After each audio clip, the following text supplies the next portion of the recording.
Começa agora o Praxis, o podcast da Fabapar. A teologia trazendo luz à vida e à prática cristã.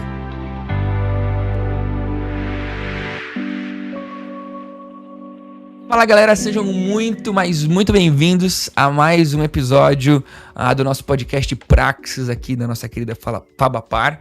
Que alegria ter você aqui com a gente para mais um episódio. Se você está chegando agora, ouvindo a gente pela primeira vez, seja muito bem-vindo também. E quero desafiar você a nos seguir aí nas nossas redes sociais, e lá no YouTube da faculdade, da Fabapar, no Instagram. E não só isso, mas ativar aí tudo que dá para você ativar na plataforma que você escolheu ouvir o nosso podcast, né? O sininho, a notificação, o joinha, a interação com a gente é muito valiosa, e assim você é sempre notificado quando temos episódios novos que são semanais, e daí você não fica perdendo nada daquilo que a gente conversa por aqui. Eu sou o Thiago Vercelino e sou eu quem tenho caminhado com você aqui no nosso podcast, e para nós conversarmos hoje sobre essa área de educação cristã da nossa igreja. Talvez você está olhando aí no tema que tem alguma coisa a ver com o formato, como pensar a educação cristã na igreja. O nosso convidado, ele vai se apresentar e explicar um pouquinho o porquê que ele está aqui para conversar sobre isso com a gente. Oi, gente, tudo bem? Fala, Thiago, meu amigo. Bom demais estar aqui. Viu? Meu nome é Eduardo Troiman, eu sou pastor aqui na Igreja Batista do Bacaxeri, IBB, né?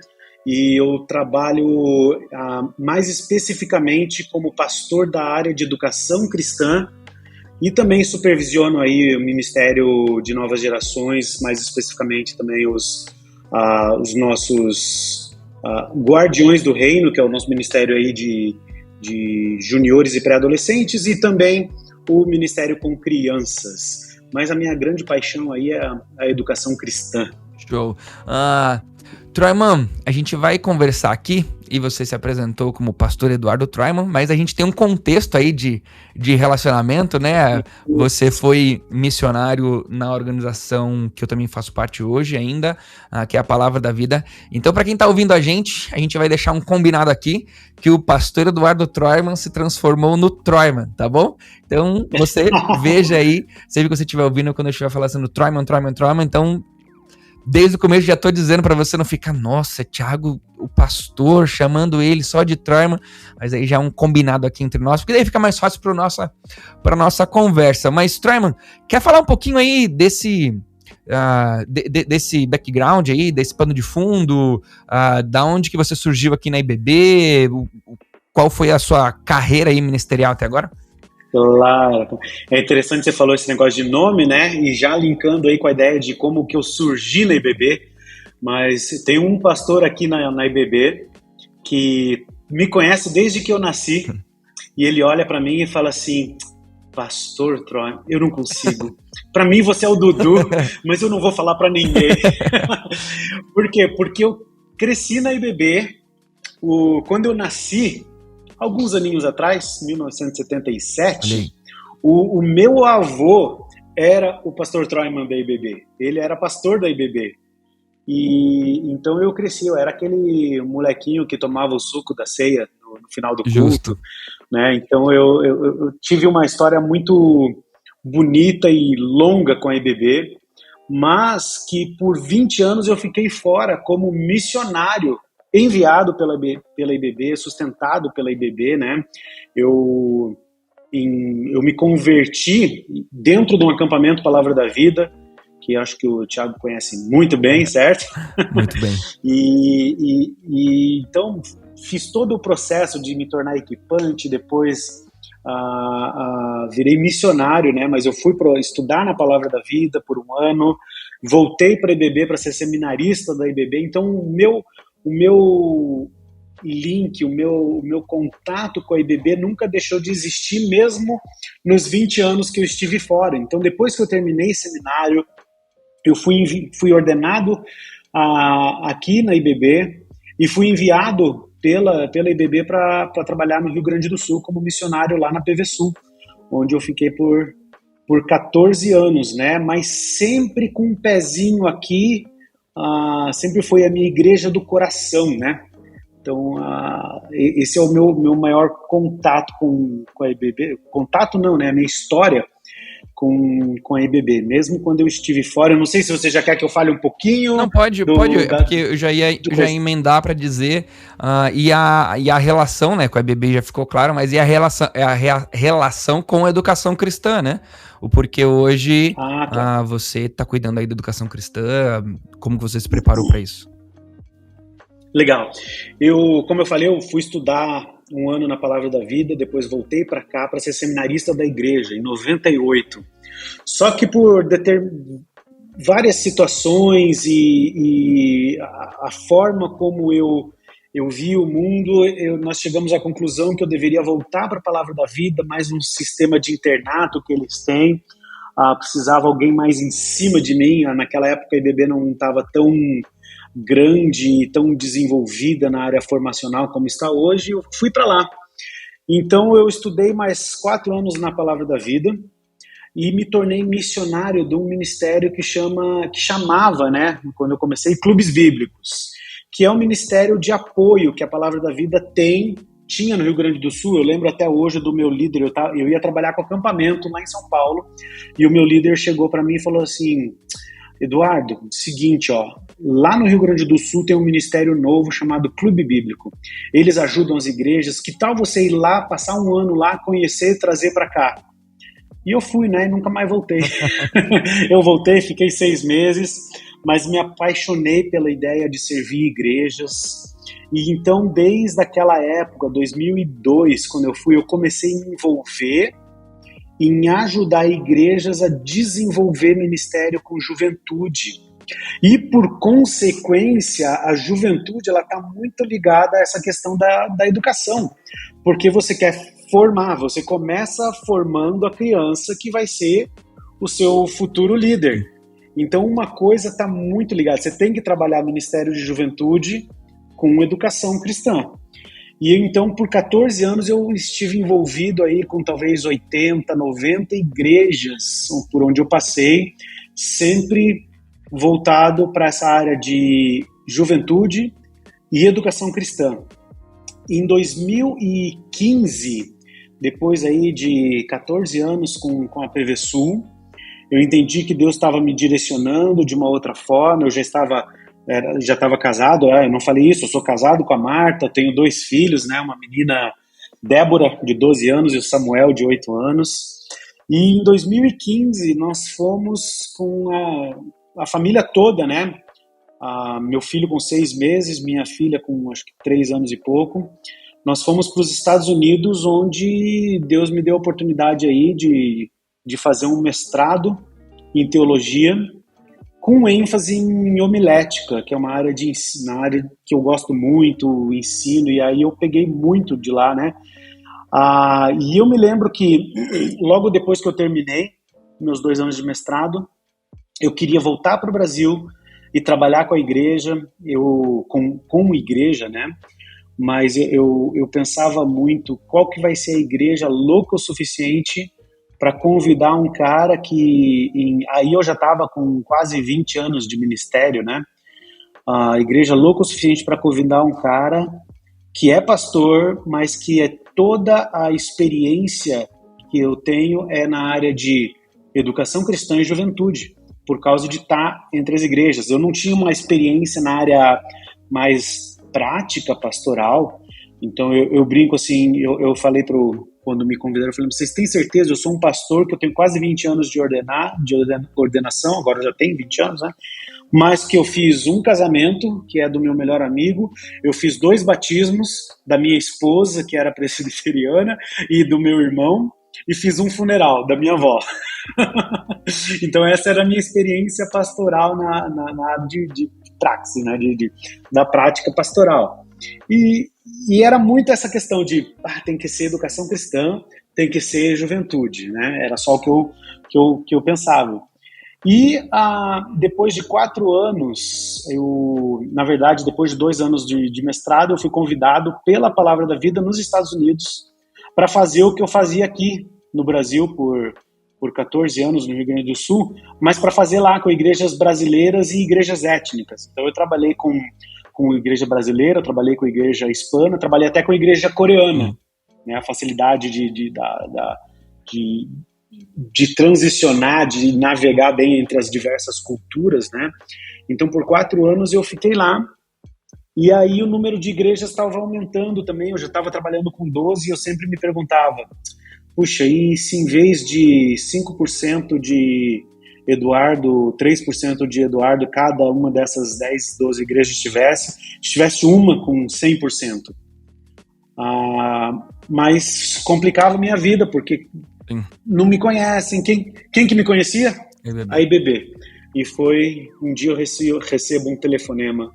E aí é outra história. Alguns meses depois, estava fazendo a mala e vindo com a família toda para assumir aqui a área de educação cristã e também supervisão aí de parte das novas gerações, né? Para quem tá ouvindo você falar, Troyman, talvez aí passe um pouquinho, né, desapercebida essa cultura de Palavra da Vida, né, desse Ministério de Clubes Bíblicos, né, hoje chama MIL, né, Ministério com a Igreja Local, que faz um pouquinho de sentido dessa experiência de relacionamento que você teve com muitas igrejas, né? Então você, por causa desse ministério, visitou muita igreja, percebeu muitas realidades, e eu acho que isso é muito legal para a gente começar o nosso papo sobre educação, porque a minha primeira pergunta para a gente, né, entrar aí nesse assunto da educação é perguntar o que você viu em relação à educação, e eu queria perguntar o que você viu mostrando essa realidade que tem acontecido nos últimos anos, que é do sumiço da famosa escola bíblica dominical, e essa escola bíblica dominical tem se tornado, em muitas igrejas, essa escola de líderes, né? O grupo pequeno tem vindo com muita força, né? Para dentro das igrejas, ou essas escolas que não funcionam mais de domingo de manhã. Enfim, o que você tem visto nas igrejas por onde você passou, com relação à educação cristã, e o que isso foi causando em você? Você viu muita coisa boa, muita coisa ruim? A igreja está indo para um caminho bom, para um caminho ruim? Como que você tem visto a igreja de uma maneira geral, seja brasileira, americana, onde for, com relação à educação? Entendi. Acho que de maneira geral, você já falou isso, não tem melhorado. Eu vi algumas coisas muito boas, algumas ideias bem desenvolvidas, mas que, na minha opinião, não substituem o valor de você pensar numa igreja, como a gente chama muito aqui, formacional, que tem essa mentalidade educacional, né? Então, por exemplo, um fenômeno que a gente vê acontecendo é que a EBD está deixando de existir, certo?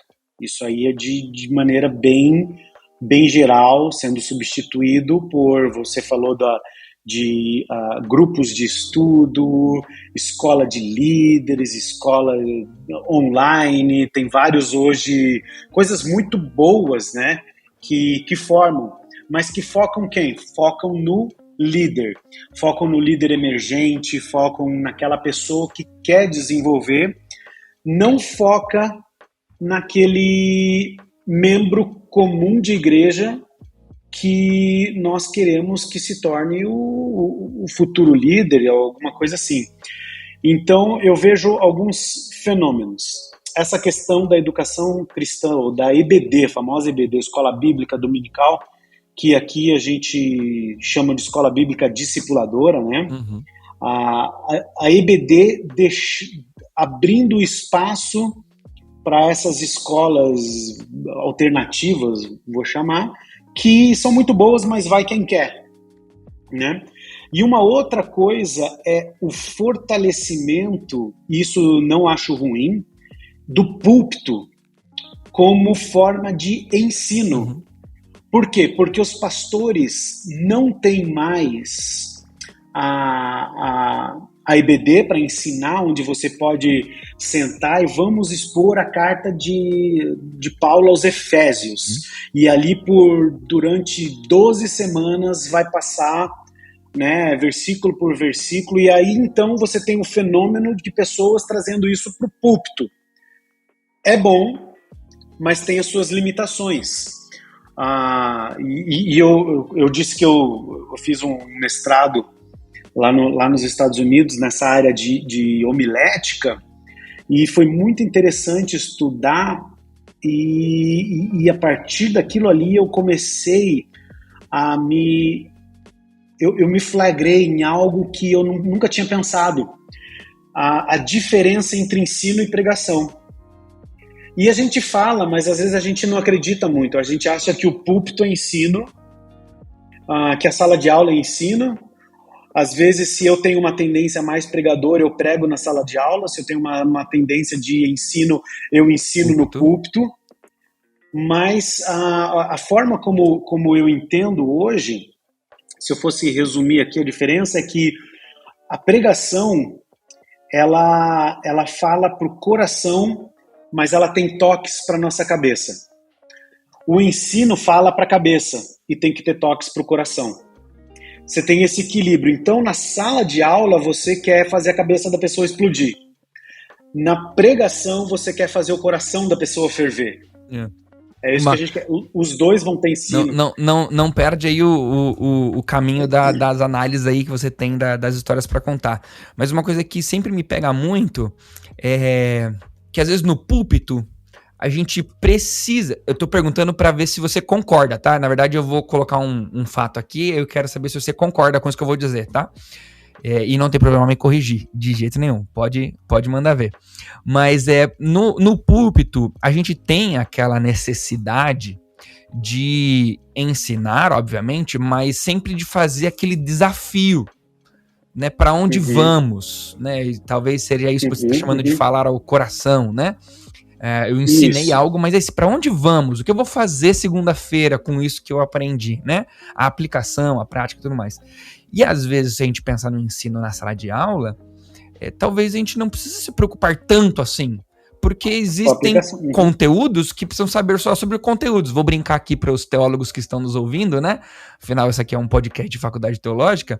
Mas assim, é óbvio que as alianças que existem na Bíblia, elas têm aplicações, né? Porque é uma aliança condicional, uma incondicional, né? A aliança de Abraão, de Davi, de Noé, a nova aliança e tal, tem aplicações. Mas às vezes o membro da igreja ou o estudante precisa saber que alianças são, por que elas existem, quando que elas aconteceram e o que elas falam sobre Deus. Não necessariamente dizer, nossa, agora por causa da aliança com Noé, eu tenho certeza de que toda vez que eu vejo um arco-íris, Deus não vai mais inundar a terra de novo. E eu agradeço a Deus quando aparece um arco-íris. Talvez eu tô muito errado, assim, ou eu posso pensar que na sala eu só ensino e pronto, acabou. Eu creio que a sala de aula, o teu foco principal é o ensino, mas que você deve também ter algum conteúdo aplicacional, vamos chamar assim. Que você você pode ter um desafio, você deve ter um desafio. Na pregação, o teu alvo principal é esse desafio, é aquele apelo. Eu sou daqueles que, eu creio que toda mensagem tem que ter um apelo.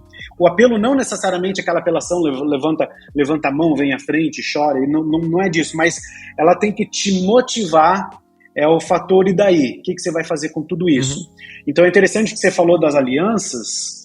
Eu estou preparando o sermão de domingo, que eu vou pregar domingo à noite aqui, e eu vou falar sobre isso, porque a gente vai fazer a ceia, e eu vou trabalhar a ideia da Páscoa em 3 tempos, no passado, no presente e no futuro.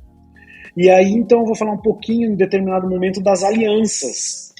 Só que na minha pregação, esse momento de falar das alianças, né, ele vai ser um momento rápido de desafiar as pessoas a ficarem com aquela pulguinha na orelha. E normalmente eu falo assim, gente, nós temos essa e essa aliança, nós temos a nova aliança, com Davi foi feito isso, Jeremias 31 diz isso, mas olha só, não é o nosso assunto aqui, mas nós temos uma EBD, nós temos uma classe aberta, onde você pode ir profundamente nas escrituras. Nós temos um tempo para falar sobre teologia sistemática aqui, domingo às 17h45, nós temos classe. Então, no púlpito eu sempre aproveito para colocar aquela pulguinha atrás da orelha daquele que quer ir mais a fundo. E de vez em quando eu preciso me segurar, porque eu tenho uma tendência de mestre, de querer ensinar. Então, às vezes, eu depois de eu ter feito minha mensagem, meu sermão completo, eu passo ele para minha esposa e a minha esposa fala assim, olha, tá muito legal, mas eu acho que você não precisava usar essa palavra aqui, a não ser que você vai explicar. Então, vamos trocar aqui a palavra, sei lá, união hipostática, por só dizer que Jesus era 100% homem e 100% Deus, e que isso basta. Quer saber mais sobre isso? Temos a EBD. Então a gente caminha de mão dada. A educação cristã, ela está no púlpito e ela está na sala de aula, mas elas têm níveis vamos chamar de ensino e de aplicação diferentes. A gente balanceia um com o outro. Faz sentido? Faz sentido, lógico, muito sentido. Troyman, faz muito sentido pra mim, muito mesmo, essa ideia que você falou, principalmente esse exemplo da pregação, né, eu acho que é muito interessante. Eu lembro, né, de uma aula no seminário, na verdade foi uma matéria, a minha ênfase lá no seminário, nós estudamos no mesmo, a minha ênfase era pastoral. Mas daí eu era assim, eu nunca fui uma pessoa estudiosíssima, né? Eu gostava de adquirir o conteúdo, mas nunca fui assim, extremamente dedicado. Mas eu lembro que eu não gostava de ficar com tempo livre lá na faculdade, no seminário. Então eu acabava puxando muita matéria. E no final eu saí com a ênfase em educação também, né? Eu fiz exatamente a mesma coisa. Só que eu fui ao contrário. Eu fiz educação cristã e saí com a ênfase em pastoral. Olha também. Eu queria educação cristã. Eu lembro de uma matéria que me chamou muita atenção, que chamava PEI, Programa Educacional da Igreja. Educacional Isso. da Igreja. E daí eu lembro que essa matéria, ela, na época eu tinha 20 anos, 21 anos, ela explodiu minha concepção sobre a educação cristã, porque no programa educacional da igreja, eu penso que desde a hora que alguém recepciona um membro na porta da igreja até o tchau que dá no final do culto, isso tem que fazer parte do programa educacional da igreja. Porque vou brincar aqui, tá? Vou exagerar. Se o cara recepciona, né, a mulher, o diácono, a diácona, a diaconisa, seja lá quem for, recepciona na igreja recitando um versículo. Bom dia, porque Deus amou o mundo de tal maneira que deu seu único filho para que todo aquele que nele crê não pereça, mas tenha vida eterna, né? Daí o pastor vai ler, né? Antigamente se fazia muito isso, né? Aquela leitura responsiva, né? Ler junto com a igreja. Aí eu vou fazer domingo. Vai fazer. Aí chega o líder lá que vai fazer a leitura responsiva e ele lê João 3,16. Daí, o líder do louvor escolheu uma música de Jesus e não sei o que, e na hora no meio da música ele abriu a Bíblia e leu João 3,16. Adivinha? A mensagem do pregador foi João 3,16. E na hora de dar a bênção, o pastor convidado que foi dar a bênção falou de João 3,16 na hora de dar a bênção.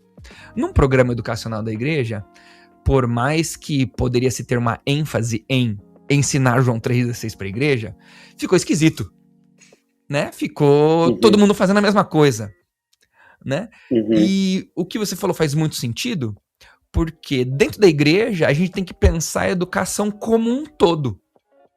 E agora tentando jogar um pouquinho para dentro daquilo que temos como exemplo aí na Batista do Bacaxeri, né? Que hoje é minha igreja também, né? É muito interessante ver como o membro vai para a igreja, principalmente no domingo de manhã, que foram as experiências que eu tive até agora como membro.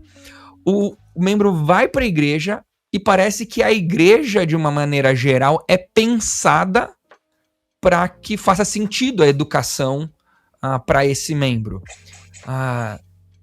Como você tem buscado soluções para isso que você tem visto nas igrejas por aí, para que a gente nem jogue a EBD fora, nem volte àquela classe que não forma ninguém, do passado, mas também a gente não fica só com escola de líderes, mas também não jogue tudo pro pequeno grupo.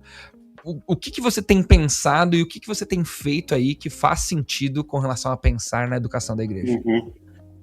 Legal. Primeiramente, assim, você está completamente certo. A igreja, ela é intencional nisso, de tentar trabalhar um sistema como um todo que envolva a cada membro, e por cada membro eu estou falando de todas as gerações, de 9 a 99, a cada membro, não somente no culto, mas no programa educacional da igreja, que tem a ver com o culto. Então a gente trabalha as mensagens dos pastores, a gente tem o nosso calendário de culto, a gente olha essas mensagens, o que vai ter, é pensado, assim como as classes de adultos são pensadas, mas a gente vai além. Como é que a gente pode fazer essas gerações interagirem e estarem envolvidas com a educação cristã? Então, desde a adoção de um currículo, por exemplo, os nossos guardiões do reino têm um currículo próprio, os nossos juniores e pré-adolescentes, escrito por gente aqui da igreja. O nosso ministério infantil não tem um currículo próprio, mas é um currículo avaliado para que ele faça sentido para aquela criança que tem 6 anos, mas que logo quando chegar com 9 vai estar nos guardiões.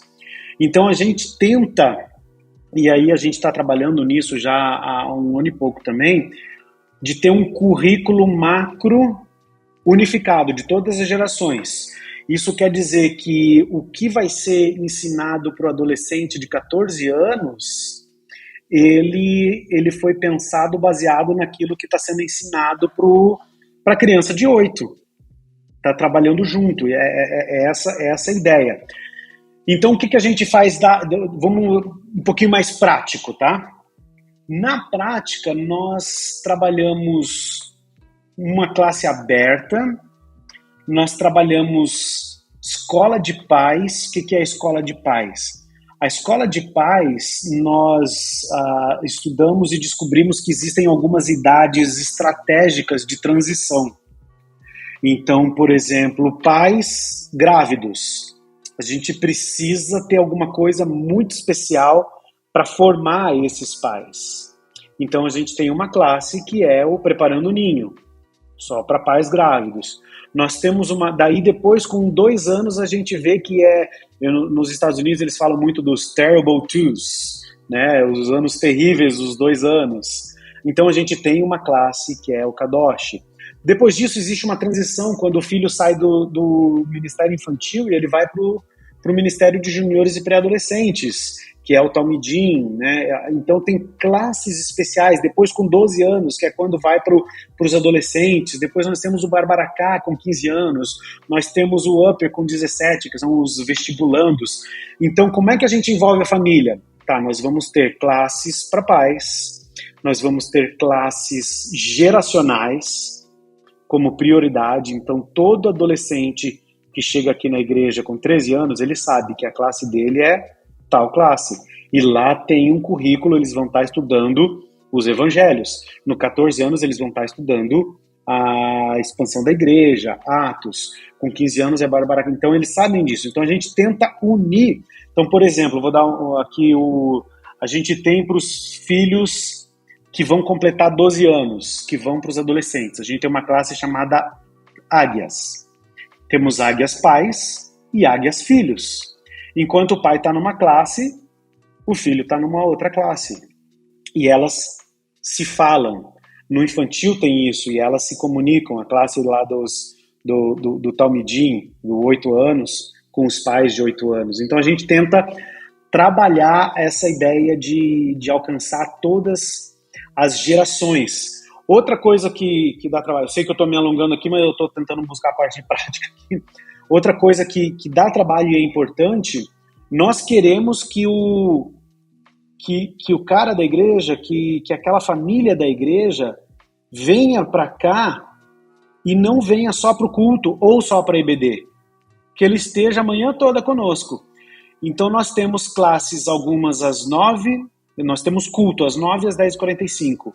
E intencionalmente nós temos a mesma classe aberta, e que essa é aquela classe para o cara que é visitante, o cara que quer estudar, e vem e vai para onde? Não sei, tem a classe aberta. Temos a mesma classe às 9 às 10h45. Temos classe de pais, aí depende, mas nós elaboramos uma grade curricular que contempla essa ideia de, se eu venho às 9 para EBD, eu fico no culto às 10h45, se eu venho às 9 para o culto, eu fico às 10h45 para EBD, e ainda tenho o nosso culto das 19, que a gente tem uma classe também aberta às 17h45. Então a gente tenta contemplar todas as gerações, trabalhar junto com isso. Uma coisa que eu acho que é muito importante, Traiman, você falar um pouquinho para quem está ouvindo a gente, minha percepção, né, quando eu vejo aquilo que acontece na EBD, mas o que eu acho que é um valor importante na EBD, eu falei EBD ou IBB? IBB, né? Na Igreja Batista do Bacaxerim.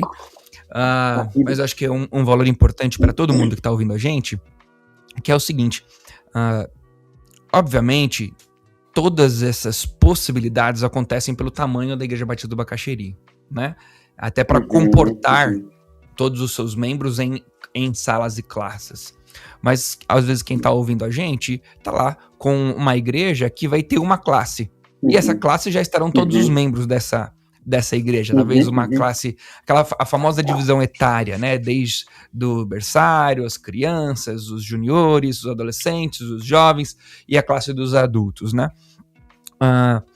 Mas eu queria que você falasse um pouquinho sobre não só esse formato todo que a IBB tem, mas sobre essa questão de mostrar que o que é feito na educação cristã é feito de uma maneira intencional, pensada. Porque talvez quem tá ouvindo a gente tá pensando, tá, mas eu não tenho como fazer classe de pais, porque se eu tiver um pai dando uma aula, o outro pai dando aula no berçário, a classe de pais vai ter ninguém, porque tá todo mundo já dando as aulas, né? Mas nessa ideia de, tipo, que a coisa é feita intencionalmente. Então, ainda que na sua igreja você tem que fazer ainda como sempre foi, de um formato mais antigo, né? Ir domingo de manhã só para a escola bíblica dominical, não tem culto, é só EBD, e é por faixa etária, e só à noite o culto, né? Como que poderia ajudar esse pessoal a fazer algo pensado? Não, tudo bem, é desse jeito que tem que ser hoje, mas vamos pensar o porquê que é assim, como acontece, para onde vai, o que pode ser, né? Dá uma sugestão nessa questão mais de ser intencional nisso. É interessante que isso é fantástico lembrar que a gente está falando de uma igreja grande, mas, por exemplo, nós temos o Campus Uberaba, que é uma igreja que acontece lá com o mesmo formato daqui. É uma igreja que não tem 100 membros, entende? É uma igreja... Mas o que de maneira intencional acontece? Nós precisamos, então, envolver as gerações. Nós não podemos ter a classe de pais, ou a escola de pais, como a gente chama aqui, para cada uma dessas idades de transição. Mas nós podemos ter uma classe para pais, onde você vai trabalhar a paternidade, né, e tudo mais, a idade de transição. Então você consegue ser intencional, e esse é um trabalho de bastidores, né? Quando você vai sentar para planejar, e você... Então, eu aconselho, por exemplo, você num quadro, pegar uma linha do tempo, fazer uma linha, e trabalhar uma linha do tempo da educação. Então, você vai ter as gerações, e em vez de você ter o teu currículo de 2 a 4 anos, depois de 5 e 6 anos, né, 7, 8... você compara esse currículo. Então eu vou dar um exemplo. As crianças de 7 anos, dentro do currículo, estudaram um missionário. A gente tenta uma igreja missional também, a gente trabalha missionários. Esse missionário foi Hudson Taylor. Com 7 anos eles ouviram a historinha do Hudson Taylor. Chegou lá na classe de 9 anos, nos Guardiões, que aí já é pré-adolescente. Se não se comunicar, o que pode acontecer? Lá eles também vão estudar um missionário. Qual que foi o missionário escolhido? Hudson Taylor. E ano passado aconteceu isso aqui. Pode confessar os pecados e os erros, né? A igreja não é perfeita. Porque os águias, que são esses de 12 anos, eles estudaram, no currículo deles estava Hudson Taylor.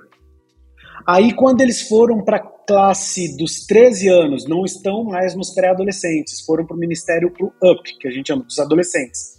Adivinha qual missionário estudado? Hudson Taylor.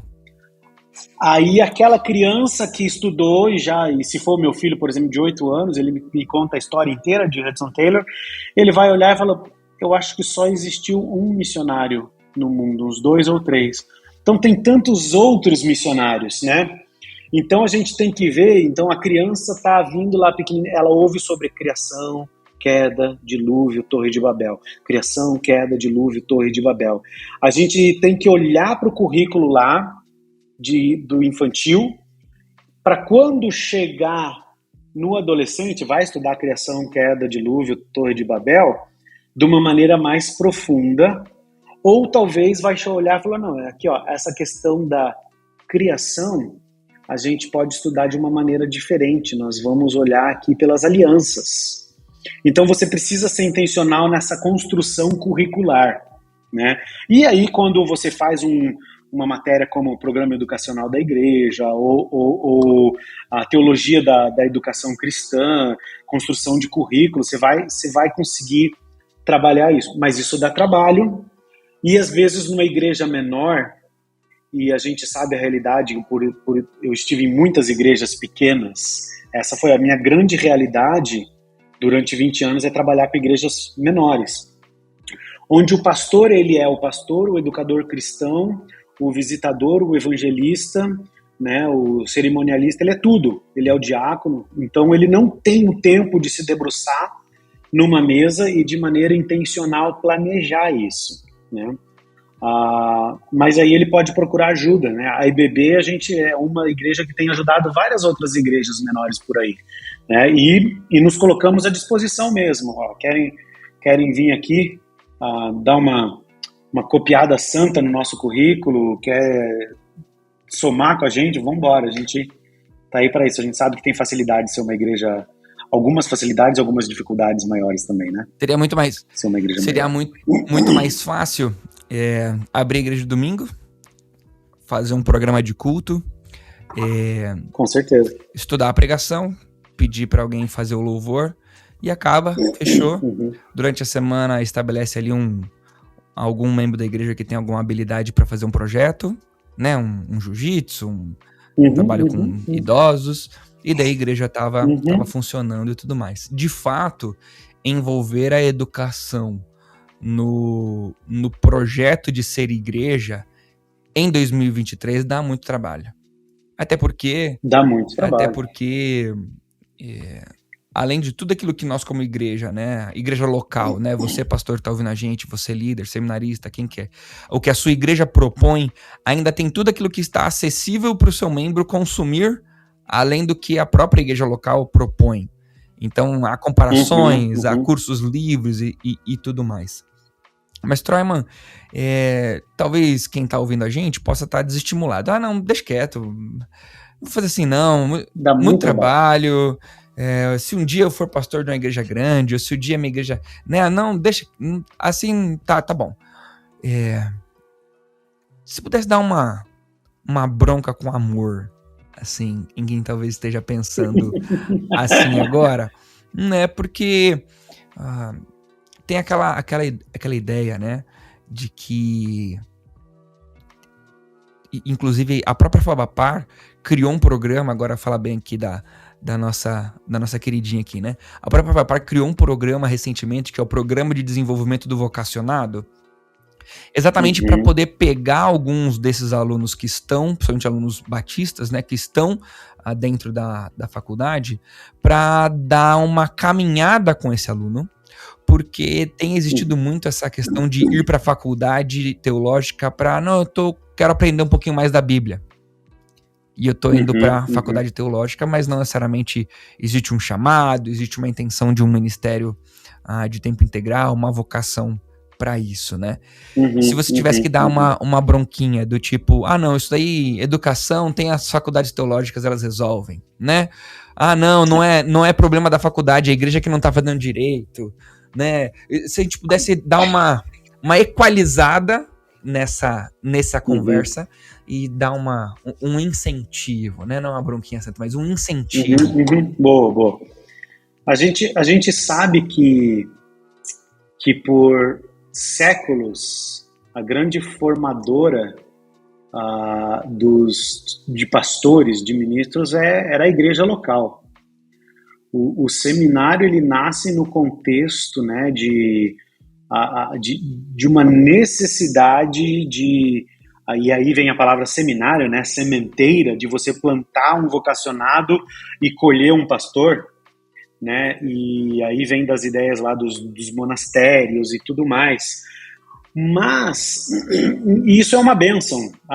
Uns vão dizer que é um mal necessário, que deveria ser a igreja responsável por formar.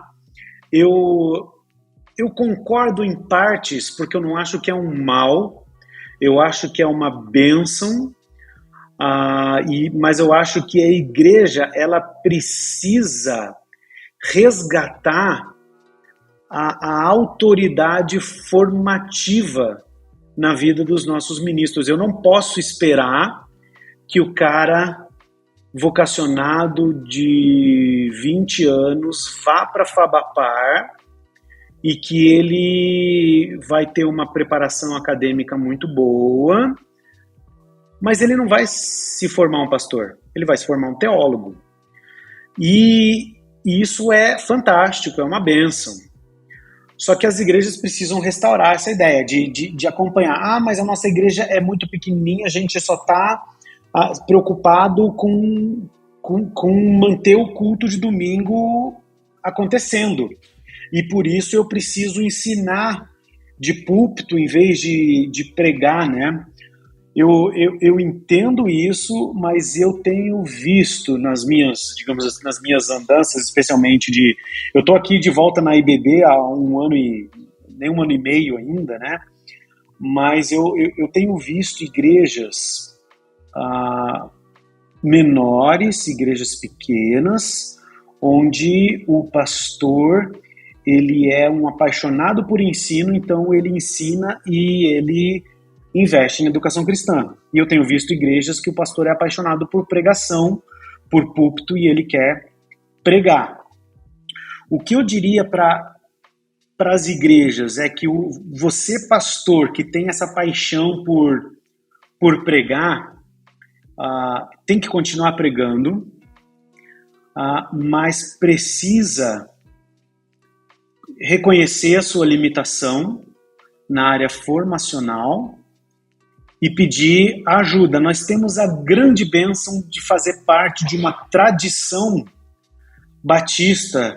Temos co-irmãs, igrejas co-irmãs dispostas a ajudar. Eu sei que dentro da nossa tradição, desde um podcast como esse que a gente está gravando, feito para ajudar pastores, até em outras igrejas que se propõem a ter cursos gratuitos ou mesmo que você compre alguma coisa assim, ou como nós que dispusemos o nosso material na internet e queremos ajudar. Então eu não vejo hoje, pelo menos dentro da nossa tradição batista, uma desculpa para não se fazer nada, porque dá trabalho. Tá? A gente tem muita coisa que dá para fazer, que dá para pedir ajuda. Então, meu incentivo para você é não desiste de formar, de olhar com olhos bem assim carinhosos, olhar de maneira muito especial para a formação dentro da igreja. Começa com uma classe. E a outra coisa que eu diria também é, hoje nós vemos um grande número de cristãos se alimentando em tudo quanto é tipo de fonte. Então hoje você, eu vi isso muito bem na pandemia, né? Você tá ali, eu vou assistir o culto na internet. Aí eu ponho minha Igreja Batista do Bacaxiri, eu olho, puxa, esse pastor aqui não é meu favorito. Eu vou lá para a igreja B ou para a igreja X e eu vou navegando procurando aquela pessoa que eu acho melhor, mais top. Algumas pessoas têm a maturidade para escolher aquele cara teologicamente sólido, mas outras estão só se alimentando daquilo que eu quero ouvir. E é aí assim que surgiu, né, o fenômeno aí da teologia coach, que as pessoas falam que você quer ouvir, então o que eu tenho falado aqui muito na igreja, algumas pessoas, não, pastor, eu ouvi o pastor fulano de tal, é top, eu ouço ele demais, e eu tenho perguntado, você tem ouvido pastores da nossa igreja?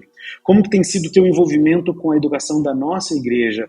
Você quer colaborar? Porque não sou contra você ir, tem algumas coisas, eu ouço direto outros pastores que eu gosto e tudo, mas essa educação cristã, ela deve ser algo local. Então, preferencialmente, vamos ouvir alguma coisa da nossa tradição, pelo menos. Então, se a minha igreja é uma igreja de 50 membros, eu não tenho como colocar lá uma classe que vai ensinar teologia sistemática, mas eu tenho certeza que se você for no site da Convenção Batista Paranaense, da Convenção Batista Brasileira, você vai encontrar igrejas dispostas a te ceder material, a indicar material dentro da sua própria tradição. Isso vai causar menos confusão. Faz sentido? Faz muito sentido, né? Muito sentido. Eu acho que o maior valor de um episódio como esse é o despertar, né? O despertar para... Se às vezes você tem uma engenhoca gigantesca que não faz sentido, ou se às vezes você não está fazendo nada na sua igreja em relação à educação, ou se às vezes você se considera organizado, mas não é intencional, né? É simplesmente é um ativismo educacional, né? Você só produz, libera para todo mundo, agora vai. Ou talvez você tenha abandonado a educação cristã e tenha falado agora que agora a educação funciona nos pequenos grupos e no púlpito. Eu acho que um episódio como esse, ele é para motivar a voltar a ser intencional. O que os membros das nossas igrejas, eles estão aprendendo? Para onde eles estão indo? Né? Quando eu cito exemplos na pregação de domingo, faz sentido para os membros ou eles ficam perdidos? Né? Eu acho que é muito, muito motivacional. É um tempo de papo e de conversa como esse. Obrigado, Troima. Obrigado mesmo. Legal. Foi um tempo muito bom. Imagina, que bom. Que bom. E é isso aí. Eu quero me colocar à disposição, dizer que eu não quero fazer propaganda da minha própria igreja, mas eu quero dizer que nós temos um coração de servir outras igrejas, porque a gente sabe que Deus tem abençoado, nos dado uma igreja que tem uma estrutura, que tem um corpo eclesiástico, né? Que tem bons professores, até como um professor chamado Thiago Vercelino, que é top aqui também. Eu tô aqui gravando o episódio, assim, daqui a pouco o meu, se fosse falar das antigas, né? O meu superintendente da Escola Bíblica Dominical vai perguntar se minha sala tá tudo certo, se todo mundo... É isso aí. Mas eu quero incentivar você, especialmente pastor que ama formação, que ama formação espiritual, educação cristã, mas às vezes se vê numa sinuca de bico. Ou eu trabalho para fazer um bom sermão e ensinar, ou eu faço uma boa EBD. Não precisa ser assim. Você pode buscar ajuda e a gente está à disposição aí para isso. Troima, muito obrigado. Deus abençoe muito você, sua família, seu ministério, a Igreja Batista do Bacaxiri. E para você que tá ouvindo a gente, um abraço. Até o próximo Praxis aqui da nossa querida Fabapar. Até mais. Valeu!